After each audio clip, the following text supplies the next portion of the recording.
Hey guys, introducing Tim Racette, who is joining us from the other side of the pond in Chicago, a place where many of you know as home to the 121-year-old Chicago Mercantile Exchange and also the McAllister family in Home Alone 1 and 2.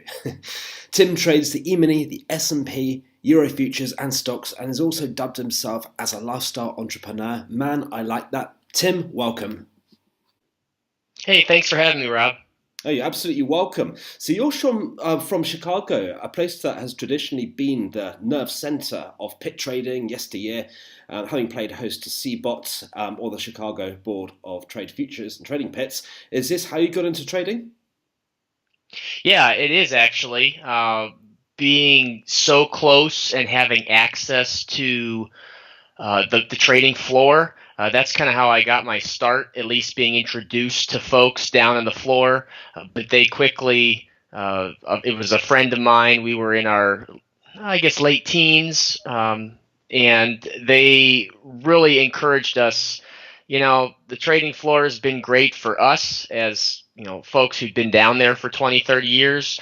But, this was mid 2000s and the computerized trading was obviously already well taking off. And they encouraged us to, move to the trading screen and put us in touch with some traders who'd been trading on the screen for a long time. And that was really helpful to kind of get our feet planted and be headed in the right direction. So now I'm actually based full time out of Arizona, and so I used to go back and forth between Chicago and Arizona, and obviously being able to trade on the screen allows you to live pretty much anywhere that you have a reliable internet connection.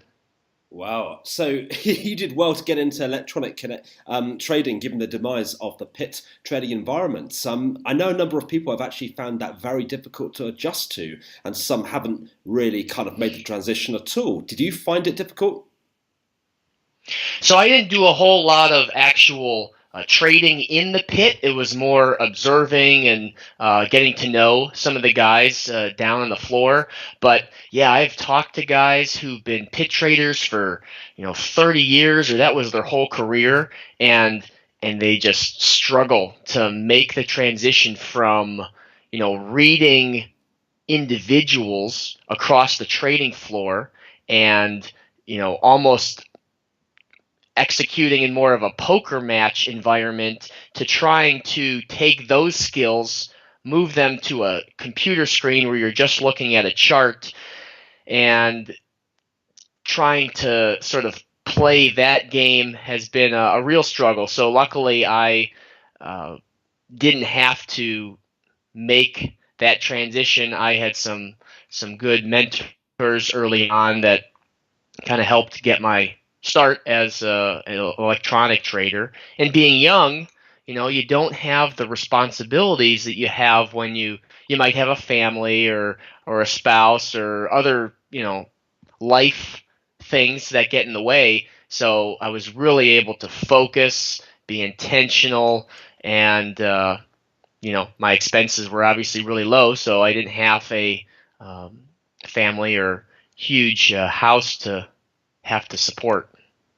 Well, you've had the benefit of both sides of the coin, the pit trading environment and the electronic trading environment. I can safely say that I wouldn't last 5 minutes in the open outcry environment. It looks very boisterous from how people describe it from the, say, like 1980s, Yeah. 1990s.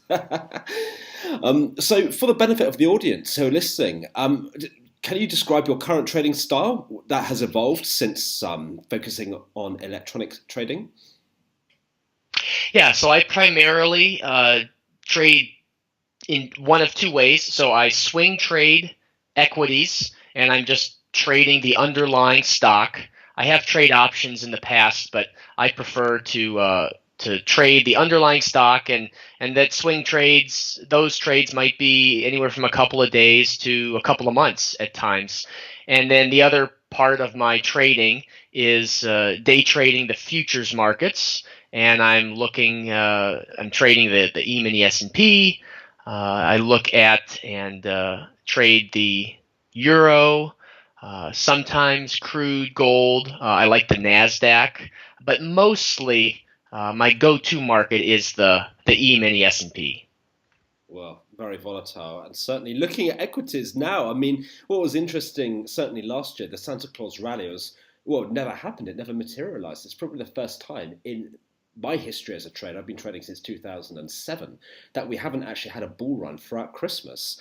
Do you think that's a bit of a warning sign, or do you reckon we might actually take out the all-time highs this year for the Dow 30? That was definitely something that I noticed as well, and I think the next couple of weeks will be very telling to the market. The start of the year has been really good.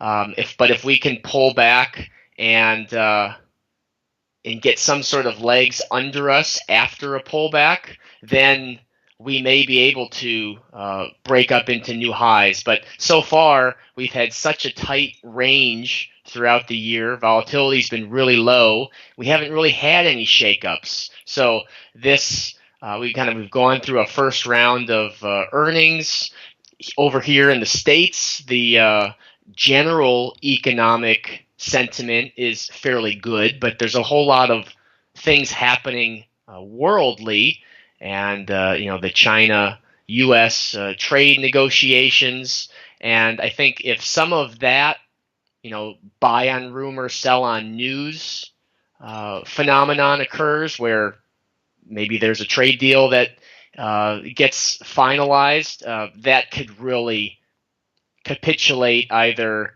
market not liking or market liking the agreement. So hopefully in the next couple of weeks or next month, we start to see some more signs of either bigger sell-off or continued rally.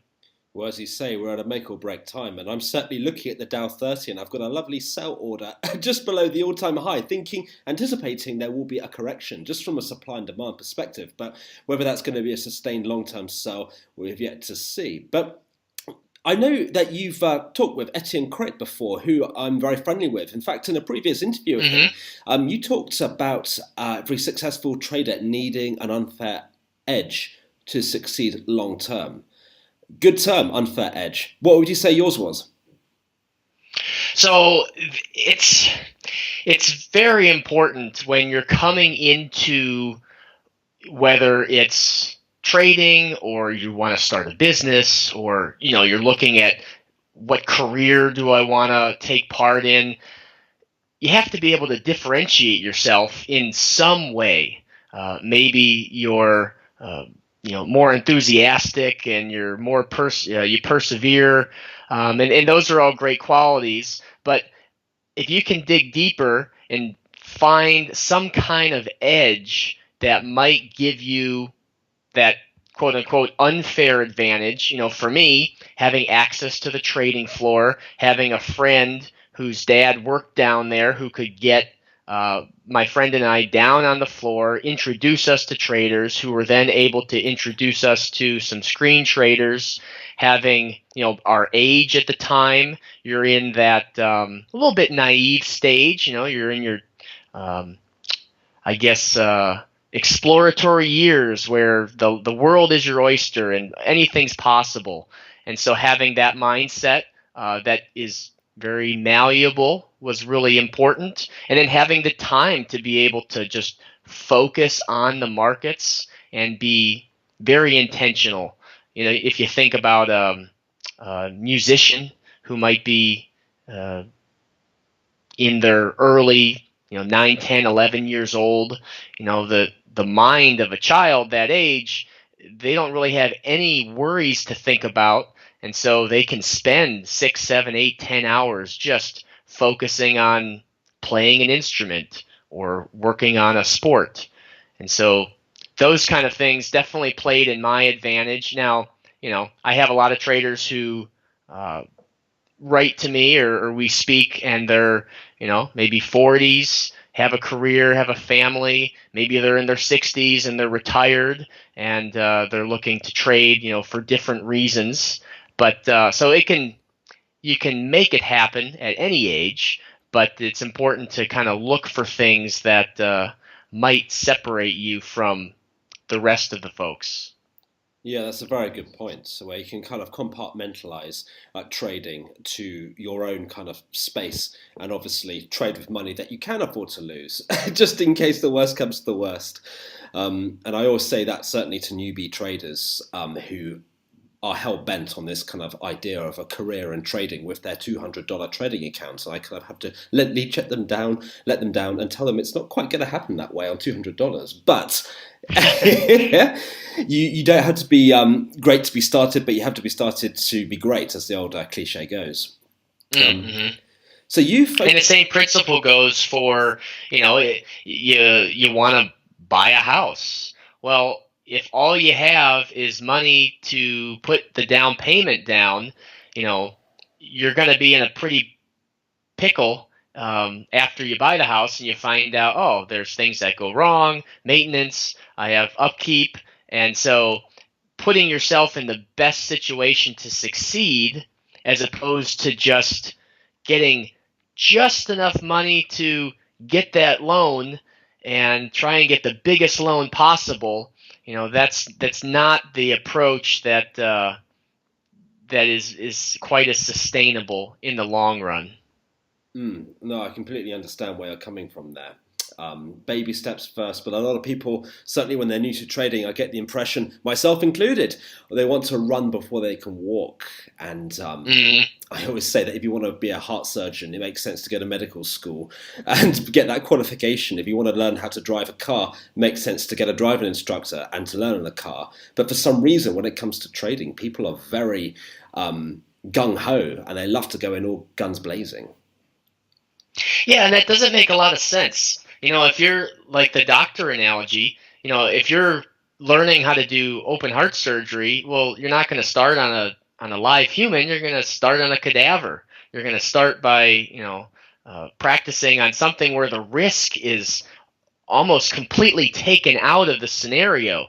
And there's a lot of benefits that can be had from trading on a sim account, from obviously getting familiar with the platform you're trading, but just being able to strip away that emotional side of trading and be able to trade larger size so that you can practice. Okay, my goal is not to trade one share or one contract. If I want to get to the point where I'm trading 5 or 10 contracts, I need to practice that in a safe environment so I can practice how am I going to exit. Am I going to close out of all these contracts at the same spot? Am I going to scale out? So if you spend the time to practice that on sim and gain confidence, yes, it's not going to be the exact same environment as live, but you can, just like an athlete might focus on one aspect of their game at a time. A sim account does allow you to break things down and take away a lot of that risk. The markets will always be there, so if you spend an extra couple of months working through things on sim, it's gonna pay off on the other end. Yeah, absolutely. It's very important to start off with a demo account prior to going with a live money. However, I've always thought that going onto a live money account is important because it does really focus the mind, providing it's not more than you can't afford to lose, if you see what I mean. Um, but you focus on the e-mini, and your website, eminimind.com, says it all. Why the e-mini in particular, though? The e-minis have, especially the S&P, have the most activity and volume around the NYSE Open, and so there's a lot of different players in that market, from short-term traders to hedge funds that might be putting on a hedge to protect a stock investment. So there's a lot of liquidity. There's a lot of opportunity to get in and out very easily without a lot of slippage. And so there's, for the time window that I'm looking at, which is the first couple hours of the New York Open, it makes for a really good high opportunity environment. So, and circling back to your other point about the benefits of trading live, I completely agree, and I think the sort of the mind shift that needs to happen is, okay, I've practiced this strategy a little bit on sim, but now the next thing, sort of the next step, is to practice the emotional side by just trading one lot, one contract, and seeing how your mind and your psychology is going to cause you to make decisions. So it's great to trade a bunch of contracts on sim, but then when you go to live, it's really important to kind of master the emotional side of things. You're not going to be able to completely turn off your emotions, but just to be able to say, oh, wow, this was really easy when I was on sim, and now that I'm trading with real money, as soon as I get up, $25, I'm scared and I want to move my stop to break even, and all my rules that I was using are kind of thrown out the window. And am I really going to give myself an opportunity to have some successful trades? Probably not, if I'm micromanaging things because I'm scared. But you don't really know that until you trade real money. But it's just important to kind of, again, keep that safe environment. If you're trading one lot, you have a lot less risk than obviously if you're trading 4 or 5 contracts. So on reflection, I mean, I know that a lot of people, certainly who I've interviewed in the past, including myself, have not found it easy as a trader in their journey. But one thing that has stood them apart from most people who give up and fail is dogged tenacity and perseverance. What would you say has been your biggest mistake as a trader, and how did you overcome from that? I think, the perseverance is really beneficial. Early on, the way that I was setting goals, I don't think was as helpful as I thought they were. I would set sort of these time-based goals, things that I wanted to accomplish by the end of the year. And so I was focusing more on an account value or a number of contracts that I wanted to be trading at that point in time. And so sometimes that would cause me to make bad decisions and say, well, I'm kind of behind where I want to be, so I better make some trades this week, whether there's a good setup or not. And when I shifted my thought process to, okay, I'm just going to focus on being the best trader I can be. And what is that going to entail? Well, I need to execute very well. I need to trade the same way every single time. And then that leads to those goals that I wanted to achieve. In the same way, I use a lot of sports analogies, that if all you're doing in a game is trying to focus on, how many free throws, your shooting percentage, how many free throws you sink, all of these different statistics, you can get caught up in the weeds and end up making poor decisions. If instead you focus on, making the best decision at that point in the game, then the statistics and the good numbers are just going to be a byproduct of that. Well, it's interesting what you say when you mentioned time-based goals, and I think it is certainly a folly for a lot of newbie traders who want, say, they set targets on a weekly or monthly basis, regardless of what opportunity, based on their strategy, the market is giving them. And everyone wants to make 5% or 10% or 20% a month. Who doesn't? But ultimately, the market being as random as it is when it comes to yielding opportunities, yet alone profitable ones, is a whole different ballgame. And when people kind of try and force outcomes, like I've done in the past when I was new to trading, I found myself, the longer I'd look at the charts, the more I'd see an opportunity, and I'll take it and I'll go for a walk, come back and wonder what on earth I was doing. And that's a familiar folly of a lot of people, certainly, who have come through our doors. But what would you say would be your top 5 tips for anyone starting out from the very start? So a couple of the things that have worked really well for me, there's a newer-ish book out by James Clear on habits called Atomic Habits that's been kind of getting a lot of media attention. It's a really good book, and he talks a little bit about the challenges with some goals and ways to create good habits and good triggers that then lead you towards the actual productive goal that you're trying to reach without actually focusing on the goal. But so I think for me, I've always focused on keeping my net worth as a whole going up and to the right.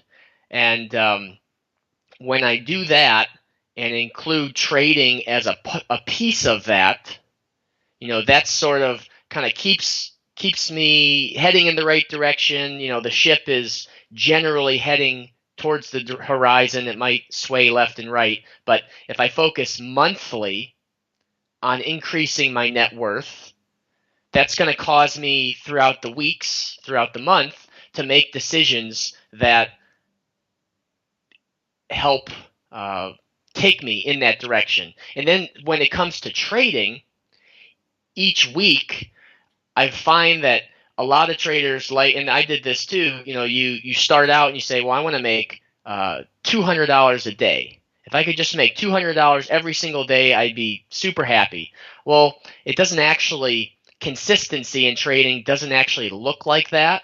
And what, over the last 15 years, what my trading consistency looks like is I'll have days where the market is trading really well. There's a lot of good setups, and I'll have a lot more trades that day. And then there might be a day where the market's just not giving me a lot of setups and it's really messy, or maybe there's a lot of news coming out and I want to stay away and I don't have any trades, or I may only have one trade. So, I might average $200 a day, as in this example, but what it ends up looking like is a plus $600 day, and then a 0 day, and a plus $300 day, and maybe a plus $100 day. And so if you get caught up, like you said, you sit and you look at the chart for hours on end, you can start to